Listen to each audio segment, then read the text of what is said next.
ರಾಜ್ಯ ಸರ್ಕಾರದ ಕಂದಾಯ ಇಲಾಖೆ ತುಮಕೂರು ಜಿಲ್ಲೆಯಲ್ಲಿ ಬರೋಬ್ಬರಿ 21,529 ಹಕ್ಕು ಪತ್ರಗಳನ್ನು ವಿತರಿಸಿ ಗಿನ್ನೆಸ್ ದಾಖಲೆ ಬರೆದಿದ್ದೇವೆ ಅಂತ ಬೀಗ್ತಾ ಇದೆ. ಆದರೆ ಅದೇ ಜಿಲ್ಲೆಯ ಮಧುಗಿರಿ ತಾಲೂಕಿನ ಒಂದು ಗ್ರಾಮದ ಕರಾಳ ಸತ್ಯವನ್ನ ಕೇಳಿದ್ರೆ ನೀವು ಬೆಚ್ಚಿ ಬೀಳ್ತೀರಾ.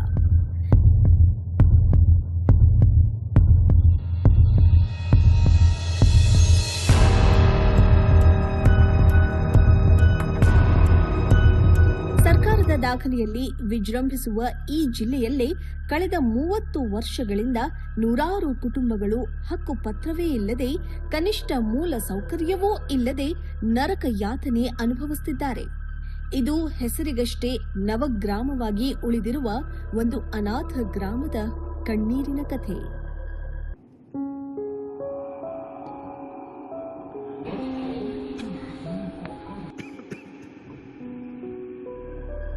ತುಮಕೂರು ಜಿಲ್ಲೆಯ ಮಧುಗಿರಿ ತಾಲೂಕಿನ ಕೊಡಿಗೇನಹಳ್ಳಿ ಗ್ರಾಮ ಪಂಚಾಯಿತಿ ವ್ಯಾಪ್ತಿಯ ದಂಡೀಪುರ ವಾರ್ಡ್ನಲ್ಲಿ ಈ ನವಗ್ರಾಮ ಇದೆ. ಸುಮಾರು 30 ವರ್ಷಗಳ ಹಿಂದೆ ವಸತಿ ರಹಿತರು, ಬಡವರು ಮತ್ತು ಹಿಂದುಳಿದ ಕುಟುಂಬಗಳಿಗೆ ನಿವೇದನ ನೀಡಿ ಈ ಊರನ್ನ ನಿರ್ಮಿಸಲಾಯಿತು. ಆ ವೇಳೆ ಹಕ್ಕುಪತ್ರ ನೀಡಿ ಬಳಿಕ ಸರ್ಕಾರವೇ ಅದನ್ನ ವಾಪಸ್ ಪಡೆದುಕೊಂಡಿದೆ ಎನ್ನಲಾಗ್ತಿದೆ. ಪರಿಣಾಮ ಇಂದು ಇಲ್ಲಿನ ಸುಮಾರು 100 ಕುಟುಂಬಗಳು ಕೇವಲ ಗುಡಿಸಲು ಮತ್ತು ಟಾರ್ಪಲ್ ಕಟ್ಟಿಕೊಂಡ ಗೂಡುಗಳಲ್ಲಿ ಬದುಕುತ್ತಿದ್ದಾರೆ. ಸರ್ಕಾರಿ ದಾಖಲೆಗಳಲ್ಲಿ ಹೆಸರಿದ್ದರೂ ಇವರ ಬದುಕಿಗೆ ಯಾವುದೇ ಭದ್ರತೆ ಇಲ್ಲದಂತಾಗಿದೆ.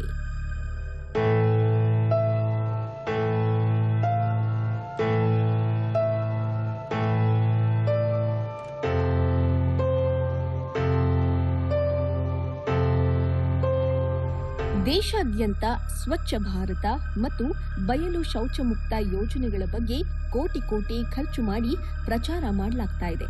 ಆದರೆ ಈ ನವಗ್ರಾಮದಲ್ಲಿ ಒಂದೇ ಒಂದು ಶೌಚಾಲಯವೂ ಇಲ್ಲ. ಇಲ್ಲಿನ ವೃದ್ಧರು, ಮಹಿಳೆಯರು ಹಾಗೂ ಹೆಣ್ಣು ಮಕ್ಕಳು ನಿತ್ಯ ಕರ್ಮಗಳಿಗಾಗಿ ಪ್ರತಿದಿನ ದೂರದ ಕಾಡಿನ ಮೊರೆ ಹೋಗಬೇಕಾದ ಅನಿವಾರ್ಯತೆ ಇದೆ. ಇನ್ನು ಕುಡಿಯುವ ನೀರಿನ ಕಥೆಯಂತೂ ಕೇಳೋದೇ ಬೇಡ. 15 ದಿನಗಳಿಗೊಮ್ಮೆ ಟ್ಯಾಂಕರ್ ಮೂಲಕ ನೀರನ್ನ ತರಿಸಿಕೊಳ್ಬೇಕು. ಆ ಟ್ಯಾಂಕರ್ ನೀರು ಬರದಿದ್ರೆ ಇವರ ಸ್ಥಿತಿ ಅಯೋಮಯ. ಈ ಬಗ್ಗೆ ಅಧಿಕಾರಿಗಳನ್ನ ಕೇಳಿದ್ರೆ ಅವರದ್ದು ಮಾಮೂಲಿ ಸಬೂಬು.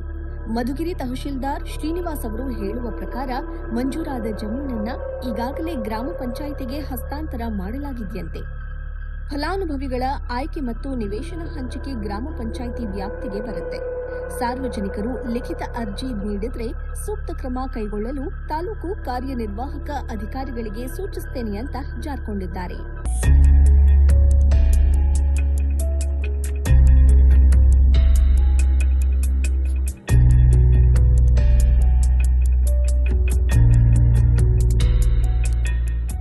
ಒಂದೇ ನಿವೇಶನಕ್ಕೆ 2-3 ಹಕ್ಕು ಪತ್ರಗಳನ್ನು ನೀಡಿರುವ ಗೋಲ್ಮಾಲ್ ಕೂಡ ಇಲ್ಲಿ ನಡೆದಿದೆ ಎನ್ನಲಾಗ್ತಿದ್ದು, ಇದು ಪಂಚಾಯಿತಿಗೆ ತಲೆನೋವಾಗಿದೆ. ಮಳೆ ಬಂದ್ರೆ ಸೋರುವ ಸೂರಿನ ಅಡಿಯಲ್ಲಿ ಕತ್ತಲಲ್ಲಿ ಕಣ್ಣೀರು ಹಾಕ್ತಾ ಇರೋ ಈ 100 ಕುಟುಂಬಗಳ ಬದುಕಿಗೆ ಆಸರೆ ಸಿಗೋದು ಯಾವಾಗ? ಗಿನ್ನೆಸ್ ದಾಖಲೆಗಳ ಪ್ರಚಾರದ ನಡುವೆ ಕರಗಿ ಹೋಗಿರುವ ಈ ಜನರ ಧ್ವನಿ ಸರ್ಕಾರಕ್ಕೆ ಕೇಳಿಸುತ್ತಾ? ಸರ್, ಫಸ್ಟ್ ಕೊಟ್ಟು ಆಗಿದ್ಮೇಲೆ ಮತ್ತೆ ರಿಟರ್ನ್ ಮಾಡ್ಕೊಂಡಿದ್ದಾರೆ. ಪರಮೇಶ್ವರ ಗೆದ್ದಿದ್ರಲ್ವಾ, ಅವಾಗ ಅವರು ರಿಟರ್ನ್ ಮಾಡ್ಕೊಂಡಿದ್ದಾರೆ. ಇಸ್ಕೊಂಡು ಒಂದೊಂದು ವಾರನೂ ಬಿಟ್ಟಿಲ್ಲ. ಅವ್ರ ಹಕ್ಕುಪತ್ರಗಳು ಬಂದಿದ್ದಾರೆ ಸರ್. ಫಸ್ಟ್ ಕೊಟ್ಟು ಆಗಿದ್ಮೇಲೆ ಮತ್ತೆ ರಿಟರ್ನ್ ಮಾಡ್ಕೊಂಡಿದ್ದಾರೆ. ಪರಮೇಶ್ವರ ಗೆದ್ದಿದ್ರಲ್ವಾ, ಅವಾಗ ಅವರು ರಿಟರ್ನ್ ಮಾಡ್ಕೊಂಡಿದ್ದಾರೆ. ಇಸ್ಕೊಂಡು ಒಂದೊಂದು ವಾರನೂ ಬಿಟ್ಟಿಲ್ಲ. ಅವ್ರ ಹಕ್ಕುಪತ್ರಗಳು ಇದರಿಂದಲಾದರೂ ಈ ಅನಾಥ ಗ್ರಾಮದ ಜನರಿಗೆ ನ್ಯಾಯ ಸಿಗಲಿ.